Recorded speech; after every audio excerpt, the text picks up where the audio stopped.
Hello ladies and gentlemen, and welcome back to the RRTG, otherwise known as the Random Road to Glory, where we build our team without spending a single FIFA point, but more importantly, do so without using any players from the top 5 leagues or top 9 nations. Last time out was a monumental episode where we welcomed our first icon, Mr. RRTG Luis Hernandez, to the fold, and despite completing him for absolutely free, we were broke. And unsurprisingly, in this episode, we are still broke. I sold what I could with what I had. It's not like we weren't trying, but it was like trying to shift ice to a polar bear. It just weren't really happening. So I decided to take matters into my own hands. While we might not have many coins, one thing we do have lots of is draft tokens. And with that, I got to work. Now, like I said at the start, in our team we don't have any players from the big leagues or big nations. That was not the case for this draft. I might like a challenge, but I'm not a psychopath. On top of that, I've been playing with bronze and silver cards up to this point. I weren't about to pass up on Johan bloody Cruyff. So saying that, things started pretty well, but I'm not all that good at picking drafts, so I weren't holding my breath. I don't have much practice. I don't buy FIFA points, and you will never catch me spending 15k on this. This time around though, it didn't seem to matter. The team pretty much picked itself because we had some absolute blinders turn up. I thought the starting 11 was decent. I was good to go with that alone. But I've said it before and I say it again, special things happen at this football club. First we're handed Van Dijk, then McManaman, then Hullet, and then go on then. Treat yourself to a puss cast. Finished up with a 1-2-2. Ended up subbing Davies in despite the chem knock, but boy, that team was still a beaut even without it. Game 1, and I'm not going to beat around the bush, confidence was high. I like my normal team, I do. But it's like running at altitude, the air's thin. Things you would normally do with ease, they're just not happening. With this team, however, I was right down at ground level, and boy, were we flying.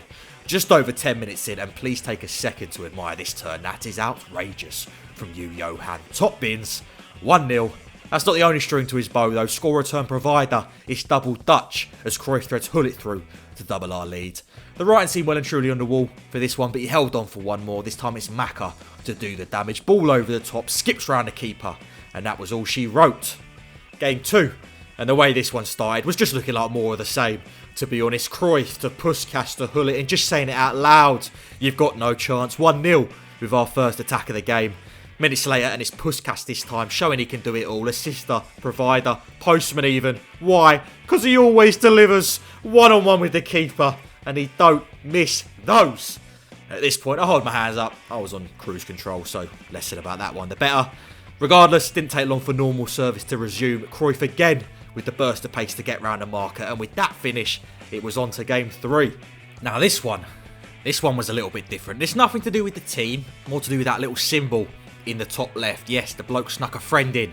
Now these can go one of two ways, like Gattuso says. Sometimes maybe good, sometimes maybe shit. Regardless, it was a wild card we just didn't need. Kicking things off was looking like it wouldn't be an issue. Thankfully, as it's that man again, Mr. Johan Cruyff, to give us the lead. Both of them were too busy marking a cutback. And he's taking a page out of Louis' book with that one. Travella into the top left. 1-0. And while early signs were hopeful, a little drop of the shoulder from Neymar, and all of a sudden we got a little bit of a game on our hands. Didn't take long for things to go from bad to worse either, as this Puskas this time carries the ball for what seemed like an eternity. Not a single one of us could get near the bloke. Shrugs off half our back line before pulling it to Kudus and going a goal to the good. So, 2-1 down. First bit of adversity we'd face maybe this series, certainly this draft. It was time to show what we were made of. Just past the half-hour mark, corner routine looks like it's going nowhere, but it's Blanc of all people, making up for getting dog-walked down the other end of the pitch, to be fair. Splits the centre-halves in two, leaving Cruyff the easy job of tapping it in the back of the net. Was looking like we'd go into the break all square, but I could feel it. I could, they could, the boys could. Momentum, it was starting to swing, and it was Big Steve who would ultimately capitalise. Manages to find some space down that right flank thanks to some great play from Johan. That man can literally hold up a double-decker, let alone a football. And it's clockwork at this point, right across the face of the keeper to give us back our lead. Second 45 was very different, however. That free-flowing, high-scoring football, long gone. In its place, a real Sunday League special. No chances, just tackles flying in across the board. Cafu staking his claim for a British passport with this one. Absolute belter of a challenge. So as the game moved on, it was looking more and more likely that this would be a Klingon job. Fortunately, it was Puskas who had other ideas. 80th minute, the Hungarian managed to find an inch of space in the 18-yard, and you can't do that. It's a dagger to kill this one off and send us through to the final match. Welcome to game 4, ladies and gentlemen, for all the marbles. Now, I'm not going to spoil anything, but one thing I will say is get your chair, get your popcorn, get anything you're going to need for the next few minutes, because this game was an all-timer. I know I throw that phrase around a fair bit, but anything less would be a disservice to the next 90 minutes of football that you are about to witness. Saying that, early doors though, and I think the moment might have been a bit too big for a few of the lads out there. It was a shaky start from both sides, especially us. We even had Puskas missing from the spot. Unheard of stuff. One fella though who was right up for it was his winger Jarzino. I'd have needed a SWAT team to slow this bloke down. He'd probably still leave with the match ball, dances through our back line to take the lead. He didn't stop there though. The little man was an absolute nuisance, as it's him again to pop up on the edge of the 18, this time threading through Eusebio and doubling their tally. 2-0 down.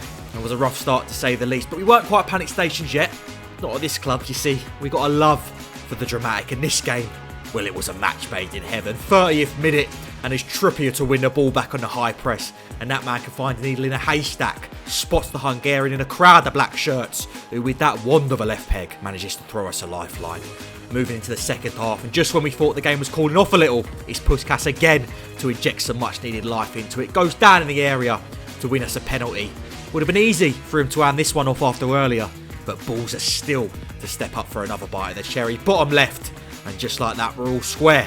Now, I know what you're thinking. 2-0 down, claws it back, maybe goes on to win. No, not this fixture. There are a fair few chapters left to be written in this book before it's closed, and this next paragraph comes from a man we are very familiar with. It's Jarzino again, causing what can only be described as absolute carnage down that right wing. Dances past a few before Blanc decides, you know what, I'm just going to lay the bloke out. Ref understandably points to the spot. We almost came off aces as Eusebio routed it off the woodwork, but it's the Dutchman Dennis Bergkamp who's quickest off the line, gets there first to fire home the rebound and retake the lead. Just a few minutes later, we got our back against the wall yet again. Looks like everything's under control though before it's an absolute weldy of an effort from Bernardo Silva. Pick that one out. If there was ever a goal to win a game, to be the dagger in this final, it would without a doubt be that one. We weren't to go down without a fight though. We've been here before, we got ourselves out before, we could do it again. Just had to get to work sharpish. Fortunately, the boys got that memo. Why take 2 touches when you can do it in 1? It's a goal that oozes quality, rightly capped off by the literal personification of the stuff, Mr. Johan Cruyff. He weren't done there though. 70th minute, and again, if Trippier to win the ball back on the press, fires it into the Dutchman, and it's a gorgeous little 1-2 to take both centre-halves out of the game. One more man to beat, and just like that, the second 2-goal comeback to this game was complete. We weren't about to let this one slip though. We kept knocking, kept having chances. But as time was ticking, it was looking more and more likely that this 8-goal thriller would need an extra half an hour to come to its conclusion. 87th minute, and we're still going at it. Recycle the ball round the back line. And when just about everyone else in the stadium was losing their head, there was one man who was sub-zero. The ice-cold Dutchman, ladies and gentlemen, Johan Cruyff, finishing off his second half hat-trick, finishing off this game and winning us this draft. Is carnage in the stands. I got carpet burn from sliding across me all the way. Your dad's in the terrace 3 rows down, but can you blame the bloke?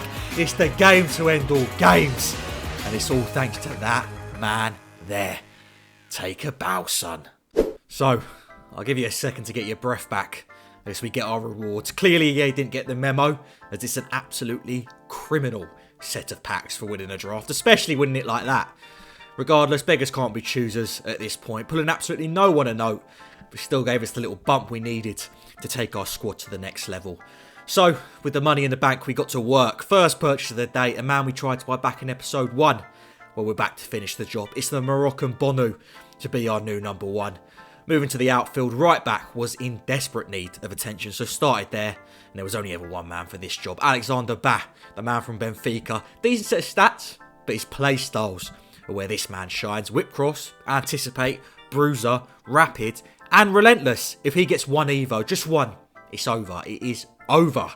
Next up, we had to get him a partner in crime. So moving into midfield, we picked up our Norwegian Swiss Army knife, Fredrik Auschner. And yes, that is how you say it. I did a lot of research into that. Pass, tackle, shoot, it don't matter. The man, he can do it all. He's got a couple informs too we could be eyeing up if things pan out. Speaking of informs, I wanted to pick up Mr. Zinkernagels to add some depth to our flanks. Bit pricey at 40k though. 650 coins, yeah, a bit more my speed, it's a done deal. One man I wasn't afraid of splashing the cash on was this bloke here, Jonathan Brout Bruns. Before anything, let's pause for a second to take a look at that mugshot. Gotta have some confidence leading the line with a Barnet like that. Can understand why though. 6'2", aerial, power header, and the stats aren't too shabby either. Good pace, great strength, even a little bit of agility sprinkled in there too by the big man. 12k, he set us back, and with that buy, our new look 11 was complete. Now I know what you're thinking, looks a bit of a mess, a bit shabby, but I promise you, I urge you even, be patient, because while it may be a tad rough around the edges now, in this ragtag bunch, in these 11 random players that sit in front of you, there exists my masterpiece. It's a project, and speaking of which, we also added a few Evos to the mix. The first was this young lad, Xing Tian, one for the future, got big plans for him, watch this space. On the other end of the spectrum, our second upgrade was a vet of the team, Mr. Matt Leckie. Thank you for your comment, pardon me, I'm going to have to settle with calling you User P, who suggested this. Who am I, as a man of the people, to say no to your request? Did buy one more player. Our Ken was an absolute mess, so brought this random Saudi left back in to steady the ship. But with that, we were complete. So, thought I'd take him for a little test drive, see what our money had bought us.